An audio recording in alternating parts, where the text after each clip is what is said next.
હે મમ્મી, પેલાના લગ્ન ગીત કેવી રીતે ગાતા અને એમાં શું હતું નવું? પહેલાં એવું હતું કે પહેલાં તો કુટુંબ હોય, બધાય ભાઈઓને બોલાવે અને લગ્ન લખે ત્યારે બધાય આવે, આજુબાજુના આવે કે કોઈ ગમે ત્યાં રહેતા હોય એ બધાય પાડોશી બધાય આવે અને લગ્ન ગીત ગાય.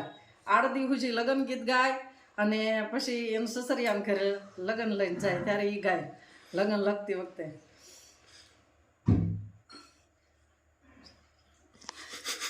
કયા સમયે કયા ગીત ગવાય એ હવે નથી ખબર. પહેલાં બધાય લગ્ન કયા ટાઈમે કયું ગવાય પહેલાં હતું ત્યારે એવું ગાય. દાદાને દ્વાર મેં તો બાંધ્યા તોરણિયા, લીલોડો રંગ ભરાય રે, આજ મારે આંગણે વધામણા, હિંગળો મગાવી મેં તો કંકુની પજાવ્યા, કંકુ મારે હંસાબેનના હાથમાં સોહાય રે, આજ મારે આંગણે વધામણા, કંકુ મારા હંસાબેનના ચાંદલે સોહાય રે,